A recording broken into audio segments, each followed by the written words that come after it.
Class में सबसे पहले हम लोग जीके और करंट अफेयर्स के महत्वपूर्ण क्वेश्चंस का रिवीजन करेंगे और लास्ट में आज के महत्वपूर्ण करंट अफेयर्स को देखेंगे। ठीक है, आइए स्टार्ट करते हैं। वर्ष 2021-22 में कौन सा देश भारत का सबसे बड़ा व्यापारिक भागीदार देश बन गया है? तो 2021-22 में यूएसए यानी कि अमेरिका जो है ये भारत का सबसे बड़ा व्यापारिक भागीदार देश बन गया है। मई 2022 में किसे लोकपाल के अध्यक्ष का अतिरिक्त प्रभार दिया गया? तो लोकपाल के अध्यक्ष का अतिरिक्त प्रभार किसे दिया गया? तो ये दिया गया है प्रदीप कुमार मोहंती को। ओके, नेक्स्ट हमारा है राष्ट्रीय जांच एजेंसी यानी कि एनआईए का जो है महानिदेशक किसे नियुक्त किया गया है? तो ये आपका नेशनल इन्वेस्टिगेशन एजेंसी है। इसका जो महानिदेशक बनाया गया है ये बनाया गया है दिनकर गुप्ता को। रॉ के जो है वर्तमान अध्यक्ष कौन है? तो R research and analysis wing जो है इसका फुल फॉर्म होता है और इसके जो अध्यक्ष हैं इनका नाम है सामंत गोयल। ओके, नेक्स्ट हमारा है भारत का पहला जासूसी उपन्यास कौन सा था?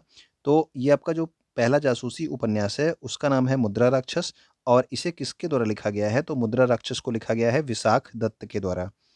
रणजी ट्रॉफी की शुरुआत भारत में कब से होती है? तो पहली बार रणजी ट्रॉफी आपका कब खेला गया था? तो 1935 में रणजी ट्रॉफी की प्रारंभ इसका शुरुआत होता है और इसमें जो है सर्वाधिक बार विजेता कौन बना है? तो सर्वाधिक बार जो है मुंबई ने इसे जीता है।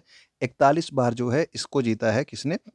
मुंबई ने। ठीक है, कोलार सोने की खान किस राज्य में स्थित है? तो जो कोलार की खान है ये आपके कर्नाटक राज्य में स्थित है और ये किसकी खान है? तो सोने की खान है, गोल्ड की खान। अमृत क्रांति का संबंध किससे है अगर पूछ लिया जाए? तो अमृत क्रांति का संबंध आपके नदी जोड़ो परियोजना से है। ठीक है, नदियों को जोड़ने से संबंधित है आपका कौन सा क्रांति? तो अमृत क्रांति। नेक्स्ट हमारा है अमृत महोत्सव का आयोजन क्यों किया जा रहा है? तो इस वर्ष जो आपका अमृत महोत्सव का आयोजन किया जा रहा है ये भारत के स्वतंत्रता के 75 वर्ष पूर्ण होने के उपलक्ष्य में अमृत महोत्सव का आयोजन किया जा रहा है अगले 1 वर्षों तक, यानी कि इस वर्ष जो है 15 अगस्त तक जो है इसका आयोजन किया जाएगा। ठीक है, अमृत महोत्सव। नेक्स्ट हमारा है ब्रह्मपुत्र नदी को तिब्बत में किस नाम से जानते हैं? तो तिब्बत में इसे जाना जाता है किस नाम से? तो इसके जानते हैं सांगपो के नाम से। अधिकतर ये एग्जाम्स में पूछ लिया जाता है, आपको याद होगा लेकिन फिर भी देख लीजिए। मिताली एक्सप्रेस, बंधन एक्सप्रेस और मैत्री एक्सप्रेस ट्रेनें किन दो देशों के मध्य में चलती हैं? तो मिताली एक्सप्रेस, बंधन एक्सप्रेस और मैत्री एक्सप्रेस ये भारत और बांग्लादेश के मध्य चलने वाली क्या हैं? ट्रेनें हैं। ओके, नाविक रोग किस विटामिन की कमी से होता है? तो नाविक रोग को ही आपका जो है क्या कहते हैं? स्कर्वी रोग, और ये किसकी कमी से होता है? तो विटामिन सी की कमी से होता है। तो याद रखना नाविक रोग किसकी कमी से? तो विटामिन सी की कमी से। भूमध्य सागर को लाल सागर से कौन जोड़ता है? तो जो भूमध्य सागर को लाल सागर से जोड़ने वाली नहर है वो है आपकी स्वेज नहर। ठीक, राइन नदी जो है ये किस देश की प्रमुख नदी है? तो राइन नदी ये जर्मनी देश की जो है एक प्रमुख नदी है। ठीक है ना। हाल ही में उत्तर भारत के प्रथम औद्योगिक बायोटेक पार्क का उद्घाटन कहाँ पर किया गया है? तो उत्तर भारत के प्रथम औद्योगिक बायोटेक पार्क का उद्घाटन अभी हाल ही में किया गया कहाँ पे? कठुआ, जम्मू कश्मीर में। ठीक है, औद्योगिक बायोटेक पार्क कहाँ पे? कठुआ, जम्मू कश्मीर में। सार्क की स्थापना अगर आपसे पूछ ली जाए तो ये होती है आपकी 8 दिसंबर 1985 को और इसका मुख्यालय कहाँ है? तो मुख्यालय है आपका काठमांडू, नेपाल में। स्थापना कहाँ पे हुई थी? तो स्थापना आपके ढाका में हुई थी। ठीक है, लेकिन मुख्यालय कहाँ पे है? तो ये आपके काठमांडू, नेपाल में है। पाइका विद्रोह ये किस राज्य से संबंधित है? तो पाइका विद्रोह का संबंध आपके किस राज्य से है? तो ओडिशा राज्य से संबंधित है आपका पाइका विद्रोह। अगर मैं आपसे पूछ लूँ मोपला विद्रोह का संबंध किस राज्य से है? तो मोपला विद्रोह का संबंध किस राज्य से है? आप लोग कमेंट करके बताइएगा। नेक्स्ट हमारा है संयुक्त राष्ट्र के द्वारा बाजरे का अंतर्राष्ट्रीय वर्ष किस वर्ष को घोषित किया गया? तो संयुक्त राष्ट्र के द्वारा बाजरे का अंतर्राष्ट्रीय वर्ष ये 2023 को घोषित किया गया है। मोटे अनाज का वर्ष या फिर बाजरे का वर्ष 2023 को घोषित किया गया संयुक्त राष्ट्र के द्वारा। सर्वाधिक तापमान सहन करने वाली फसल कौन सी है? तो सबसे ज़्यादा तापमान जो सहन करती है वो आपकी बाजरा की फसल है और ये बाजरा जो है ये किसकी फसल होती है? तो ये खरीफ की फसल होती है। ठीक है ना, रबी, खरीफ, जायद 3 तरह की फसलें होती हैं, तो बाजरा आपकी खरीफ की फसल है। ओके, वेलकम टू एग्जाम सहपाठी। आप लोग डेली घटना चक्र और समसामयिकी सार की क्लास को देख रहे हैं। इसमें हम लोग डेली करंट अफेयर्स और जीके के महत्वपूर्ण क्वेश्चंस का रिवीजन करते हैं। अगर आप यहाँ पे पहली बार आए हैं तो यूट्यूब पे हमें सब्सक्राइब कर सकते हैं। इसके अलावा टेलीग्राम, इंस्टाग्राम और फेसबुक पर भी हमें आप फॉलो कर सकते हैं। तो आइए कंटिन्यू करते हैं आज की क्लास को। पिछले वीडियो में हम लोगों ने जनवरी माह के कैटेगरी वाइज कुछ महत्वपूर्ण करंट अफेयर्स को देखे थे। ठीक है ना, इसमें जो अन्य आपके करंट अफेयर्स बच जाते हैं उसको इस वीडियो में जो है 1 से 2 वीडियो में कंप्लीट करा दिया जाएगा। मैं ये चाह रहा हूँ कि लेखपाल के एग्ज़ाम के पहले आपका जो है पिछले 6 महीने का पूरा करंट अफेयर्स मैं आपको डेली थोड़ा थोड़ा करके कंप्लीट करा दूँ। ठीक है ना। तो आप लोग क्या करेंगे, इसको डेली जो है आप देखा करेंगे। फ्रांस ने 6 महीने यानी कि 30 जून 2022 तक के लिए यूरोपीय संघ की अध्यक्षता संभाली। तो याद रखना कि यूरोपीय संघ की अध्यक्षता 30 जून 2022 तक के लिए किसने संभाली है, तो ये आपके फ्रांस देश ने संभाली है। ओके। स्वच्छ भारत मिशन चरण 2 यानी कि कार्यक्रम के तहत 31 दिसंबर 2021 तक सबसे अधिक खुले में शौच मुक्त यानी कि ओडीएफ प्लस गांवों की सूची में कौन सा राज्य पहले स्थान पर रहा, तो तेलंगाना। तो याद रखना कि सबसे अधिक खुले में शौच मुक्त गांव जो है किस राज्य में है, तो ये आपके तेलंगाना राज्य में है। ओडिशा के गंजम जिले ने खुद को बाल विवाह मुक्त जिला घोषित किया। तो बाल विवाह मुक्त जिला किसने घोषित किया, तो ओडिशा राज्य के गंजम जिले ने। ठीक है। अगला हमारा है, प्रधानमंत्री नरेंद्र मोदी ने 25वें राष्ट्रीय युवा महोत्सव की मेजबानी के लिए किसको चुना, तो पुडुचेरी। तो याद रखना कि 25वें राष्ट्रीय युवा महोत्सव की मेजबानी कहाँ पे की गई, तो पुडुचेरी में। केंद्रीय आयुष मंत्री सर्बानंद सोनोवाल ने हैदराबाद तेलंगाना में हार्टफुलनेस इंटरनेशनल योग अकादमी की आधारशिला रखी। तो याद रखना हार्टफुलनेस इंटरनेशनल योग अकादमी जो है ये कहाँ पे प्रारंभ की गई, तो हैदराबाद तेलंगाना में। इसके साथ एक पॉइंट और याद रखना कि 75 करोड़ जो है सूर्य नमस्कार की भी शुरुआत की गई इसमें। ठीक। तो याद रखना कि कितने, 75 करोड़ सूर्य नमस्कार। और ये भी हाल के एक एग्जाम में पूछा गया था कि कितने जो है सूर्य नमस्कार के जो है का लक्ष्य रखा गया है, तो ये 75 करोड़ सूर्य नमस्कार का लक्ष्य रखा गया था। सामाजिक कार्यकर्ता सिंधुताई सपकाल, जिनको क्या कहा जाता था, अनाथों की मां कहा जाता था। 73 वर्ष की आयु में इनका निधन हो गया। ठीक है ना। और ये कहाँ से संबंधित थी सिंधुताई सपकाल, तो ये आपके महाराष्ट्र राज्य से संबंधित थी। और 2021 में सामाजिक कार्य श्रेणी में इनको पद्मश्री पुरस्कार से सम्मानित भी किया गया। ठीक है ना। तो पद्मश्री पुरस्कार की प्राप्तकर्ता भी हैं सिंधुताई सपकाल। नेक्स्ट हमारा है, कैप्टन हरप्रीत चंडी भारतीय मूल की ब्रिटिश सिख सेना अधिकारी हैं और इन्हें पोलर प्रीत के नाम से भी जाना जाता है। तो इसमें आपको ये याद रखना है कि कैप्टन हरप्रीत चंडी ने दक्षिणी ध्रुव पर पहुंचने वाली पहली अश्वेत महिला बनकर के इतिहास रच दिया। तो दक्षिणी ध्रुव पर पहुंचने वाली पहली अश्वेत महिला कौन बन गई हैं, कैप्टन हरप्रीत चंडी। नेक्स्ट हमारा है, केंद्रीय शिक्षा मंत्री धर्मेंद्र प्रधान ने 100 दिवसीय पठन अभियान पढ़े भारत शुरू किया। तो याद रखना कि ये कितने दिनों के लिए प्रारंभ किया गया, ये भी इंपॉर्टेंट है। तो 100 दिनों के लिए प्रारंभ किया गया है। ठीक है ना, पढ़े भारत अभियान। और इसमें जो है कक्षा 8 तक के बच्चों तक भी ये केंद्रित होगा। और 1 जनवरी 2022 से 10 अप्रैल 2022 तक 100 दिनों तक जो है इसको आयोजित किया, लगभग 14 सप्ताह। ठीक है ना। तो याद रखना पढ़े भारत अभियान कितने दिनों तक के लिए आयोजित किया गया, 100 दिनों के लिए।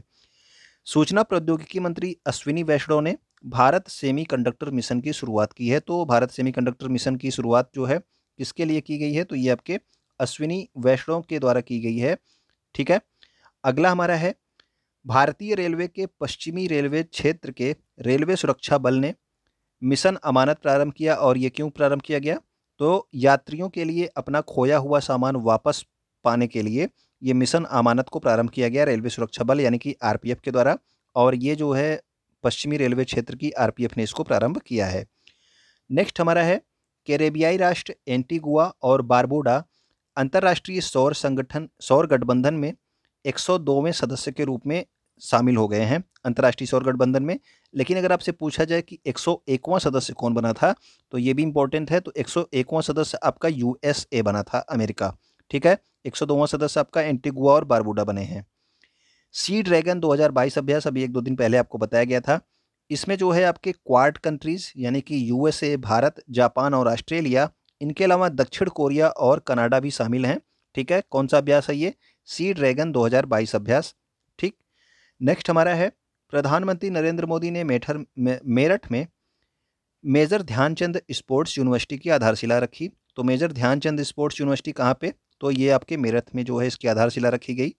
उत्तर प्रदेश के मुख्यमंत्री ने जो आपका झांसी रेलवे स्टेशन था, इसका नाम बदल के क्या कर दिया है, तो इसका नाम बदल के कर दिया है वीरांगना लक्ष्मीबाई रेलवे स्टेशन। ठीक है ना। तो झांसी रेलवे स्टेशन का नाम बदला गया है और इसका नाम बदला गया वीरांगना लक्ष्मीबाई रेलवे स्टेशन नाम कर दिया गया है। उत्तर प्रदेश सरकार ने जिले में नेपाल सीमा के पास 4 गांवों को राजस्व गांव घोषित किया। तो ये कौन से, किस जिले में, तो बहराइच जिले की जो है मिहिन पूर्वा तहसील में कौन कौन से गांव हैं, भवानीपुर, तेढ़िया, ढाकिया और बिछिया। ठीक है। चारों गांव के नाम आप याद रखेंगे, हो सकता है आपके करंट अफेयर से संबंधित गांवों से रिलेटेड है, तो लेखपाल की एग्जाम में ये पूछे जा सकते हैं। वनतांगिया समुदाय जो है ये से संबंधित ये गांव है, और इन 4 गांवों को राजस्व गांव घोषित किया गया है। नेक्स्ट हमारा है, आईसीएमआर ने टाटा द्वारा भारत निर्मित पहली ओमाइक्रॉन परीक्षण किट ओमीश्योर जो है ये लॉन्च की। तो ओमीश्योर जो है किसने बनाया है, तो टाटा ने बनाया है, इसलिए इंपॉर्टेंट है, ठीक है ना। तो ओमाइक्रॉन एक आपका कोरोना का वेरिएंट था, उसके परीक्षण के लिए ये किट तैयार की गई थी और आईसीएमआर ने इसको मंजूरी दी थी। रक्षा मंत्री राजनाथ सिंह ने चंडीगढ़ विश्वविद्यालय में कल्पना चावला के नाम पे एक centre for research in space science and technology का उद्घाटन किया, ठीक है ना। तो कहाँ पे, चंडीगढ़ विश्वविद्यालय में कल्पना चावला के नाम से centre for research in space science and technology का उद्घाटन किया गया रक्षा मंत्री राजनाथ सिंह के द्वारा। नेक्स्ट हमारा है, गृह मंत्रालय ने प्रधानमंत्री नरेंद्र मोदी की पंजाब यात्रा के दौरान सुरक्षा व्यवस्था में जो आपकी चूक हुई थी उसकी जांच के लिए, ये किसने, गृह मंत्रालय की बात हो रही है, ओके, सुधीर कुमार सक्सेना की अध्यक्षता में एक समिति का गठन किया। तो गृह मंत्रालय ने सुधीर कुमार सक्सेना की अध्यक्षता में जो है एक समिति का गठन किया, और यही सुरक्षा में चूक के लिए भारत के सर्वोच्च न्यायालय के द्वारा इंदु मल्होत्रा की अध्यक्षता में 5 सदस्यीय समिति का गठन किया गया था। और ये वाला जो है क्वेश्चन अभी हाल ही के किसी एग्जाम में आपके पूछा गया था, ठीक है। इंदु मल्होत्रा की अध्यक्षता में जो है जो आपके प्रधानमंत्री नरेंद्र मोदी की सुरक्षा में जो चूक हुई थी, सर्वोच्च न्यायालय ने जो है किसकी अध्यक्षता में किया था, तो इंदु मल्होत्रा। गृह मंत्रालय वाला भी आप याद रखेंगे, सुधीर कुमार सक्सेना की अध्यक्षता में समिति का गठन किया गया था, ओके। नेक्स्ट हमारा है, लीजेंड्स लीग क्रिकेट ने झूलन गोस्वामी को क्रिकेट में महिलाओं की भागीदारी बढ़ाने के लिए राजदूत के रूप में नियुक्त किया है। तो लीजेंड्स लीग क्रिकेट ने झूलन गोस्वामी को जो है ये आपके भागीदारी बढ़ाने के लिए किसको राजदूत के रूप में बनाया गया, झूलन गोस्वामी को, किसके द्वारा, तो लीजेंड्स लीग क्रिकेट के द्वारा। तमिलनाडु के भरत सुब्रमण्यम 73वें शतरंज ग्रैंड मास्टर बने हैं। तो ये आपके भरत सुब्रमण्यम जो है ये आपके 73वें जो है शतरंज ग्रैंड मास्टर बन गए हैं, ये भी आप याद रखना। अभी हाल ही में 74वें भी ग्रैंड मास्टर बने हैं। तो अगर 74वें का नाम आप लोग को पता हो तो आप लोग कमेंट करके बताना कि 74वें ग्रैंड मास्टर कौन बने हैं। इसके अलावा जो है अभी आपको बताया गया कि झांसी रेलवे स्टेशन का नाम बदला गया था, वीरांगना लक्ष्मीबाई रेलवे स्टेशन किया गया था। इसके अलावा जो आपका केवड़िया रेलवे स्टेशन है इसका नाम करके बदल के क्या कर दिया गया, तो केवड़िया रेलवे स्टेशन का नाम बदल के कर दिया गया है एकता नगर रेलवे स्टेशन। और केवड़िया क्यों प्रसिद्ध है, यहाँ पे क्या जो है स्थित है, क्या बनाया गया है, तो आप लोग कमेंट करके बता सकते हैं केवड़िया में आपका क्या बनाया गया है, क्यों ये जो है एक टूरिस्ट डेस्टिनेशन है।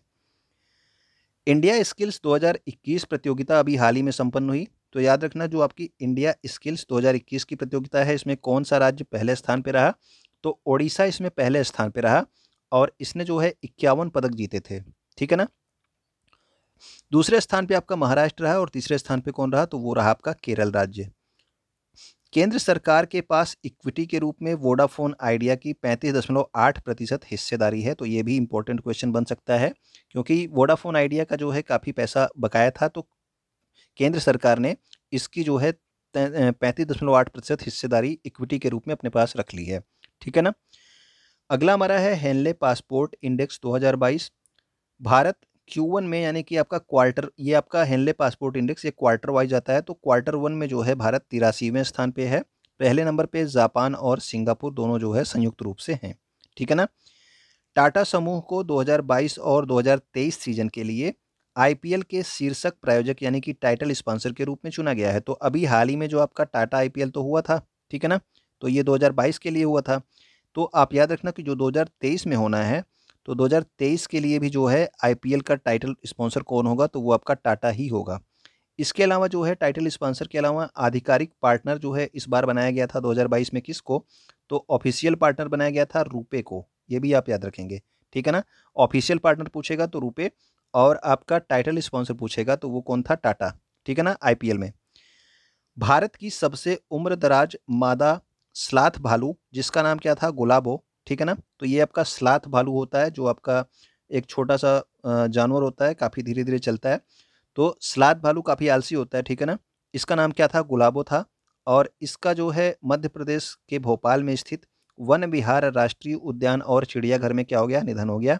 तो ये याद रखना कि सबसे उम्रदराज आपकी स्लाथ भालू थी, इसका नाम पूछा जा सकता है आपको, क्या था, गुलाबो था, ठीक है ना। अगला हमारा है दक्षिण अफ्रीका के विकेट कीपर बल्लेबाज क्विंटन डिकॉक ने तत्काल प्रभाव से टेस्ट क्रिकेट से संन्यास की घोषणा की है। तो क्विंटन डिकॉक का नाम से आप लोग परिचित होंगे, दक्षिण अफ्रीका के खिलाड़ी हैं और इन्होंने टेस्ट क्रिकेट से क्या कर लिया है, संन्यास की घोषणा करी है। इसके अलावा जो है न्यूजीलैंड के रॉस टेलर ने आपके अंतरराष्ट्रीय क्रिकेट के सभी प्रारूपों से संन्यास की घोषणा की, रॉस टेलर न्यूजीलैंड के, और दक्षिण अफ्रीका के जो क्रिस मॉरिस हैं इन्होंने भी क्रिकेट के सभी प्रारूपों से क्या की, संन्यास की घोषणा कर दी है। ओके, अगला हमारा है प्रधानमंत्री नरेंद्र मोदी ने आभासी रूप से एक एमएसएमई प्रौद्योगिकी केंद्र, ठीक है, एमएसएमई टेक्नोलॉजी सेंटर का उद्घाटन किया और यह पुदुचेरी में केंद्रीय सूक्ष्म और लघु और मध्यम उद्यम मंत्रालय के तहत कार्य करेगा।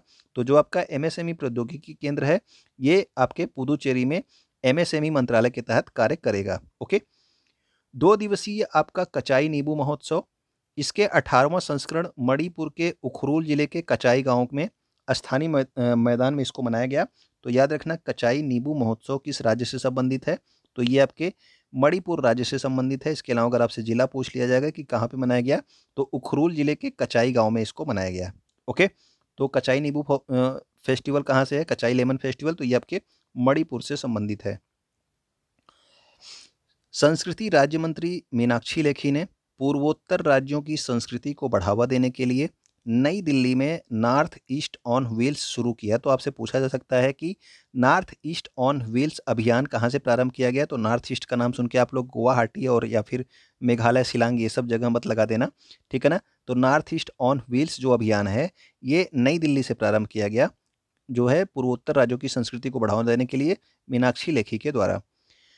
भारत ने विदेशी मुद्रा संकट से उबरने के लिए श्रीलंका को 900 मिलियन अमेरिकी डॉलर के ऋण की वित्तीय सहायता देने की घोषणा की। तो कभी कभी आपसे डायरेक्ट जो है पूछ लिया जाता है पैसा, तो अभी श्रीलंका आपका पड़ोसी है, तो इसको भारत ने 900 मिलियन अमेरिकी डॉलर के ऋण की वित्तीय सहायता देने की घोषणा की है, याद रखिएगा। फिलीपींस ने भारत से ब्रह्मोस क्रूज मिसाइलें खरीदने का ऑर्डर दिया है। तो फिलीपींस ने कहाँ से, तो भारत से जो है ब्रह्मोस क्रूज मिसाइलें खरीदने का ऑर्डर किस देश ने दिया है, ये अभी हाल ही के एग्जाम में क्वेश्चन पूछा गया था। तो याद रखना कि फिलीपींस ने जो है ब्रह्मोस क्रूज मिसाइलें खरीदने के लिए भारत को ऑर्डर दिया है। ओके, अगला हमारा है उद्योग और आंतरिक व्यापार संवर्धन विभाग ने 10 से 16 जनवरी 2022 तक पहले स्टार्टअप इंडिया इनोवेशन वीक का आयोजन किया। तो स्टार्टअप इंडिया इनोवेशन वीक का आयोजन पहली बार किया गया और 10 से जो है 16 जनवरी तक ये किया गया। और ये भी आप याद रखना कि प्रत्येक वर्ष 16 जनवरी को स्टार्टअप दिवस मनाए जाने की घोषणा भी इस वर्ष की गई है, ठीक है ना। स्टार्टअप दिवस कब, प्रत्येक वर्ष 16 जनवरी को मनाया जाएगा, ये भी आप याद रखना, इसी वर्ष इसकी घोषणा की गई है। नेक्स्ट हमारा है भारतीय नौसेना और रूसी नौसेना ने अरब सागर में कोचीन बंदरगाह पर पासेक्स अभ्यास किया। तो पासेक्स अभ्यास जो है कोचीन बंदरगाह पर किन किन सेनाओं ने किया, तो भारत और रूस की नौसेना ने, ठीक है ना। तो नेवी भारत और रूस की कहाँ पे, कोचीन बंदरगाह पर पासेक्स अभ्यास इन्होंने किया है जनवरी 2022 में। तस्नीम मीर नवीनतम badminton world federation junior ranking में अंडर 19 गर्ल्स सिंगल वर्ग में वर्ल्ड की नंबर 1 हासिल करने वाली पहली भारतीय बनी। तो याद रखना ये जूनियर रैंकिंग में भले है, ठीक है, अंडर 19 में गर्ल्स के सिंगल्स में इन्होंने वर्ल्ड की नंबर 1 रैंकिंग हासिल की है। तो ये नाम आप जरूर याद रखना, क्या नाम है इनका, तस्नीम मीर। ओके, महान कथक नर्तक, क्या नाम था इनका, पंडित बिरजू महाराज। इनका 83 वर्ष की आयु में निधन हो गया और ये लखनऊ घराना से संबंधित थे।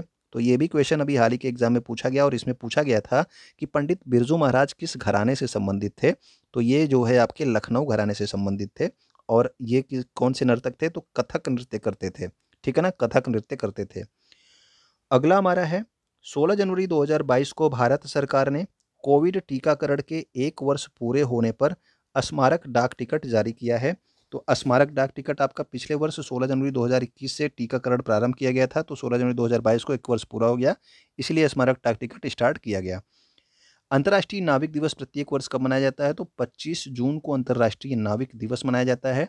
और अंतर्राष्ट्रीय शतरंज दिवस अगर आपसे पूछ लिया जाए तो ये मनाया जाता है प्रत्येक वर्ष 20 जुलाई को।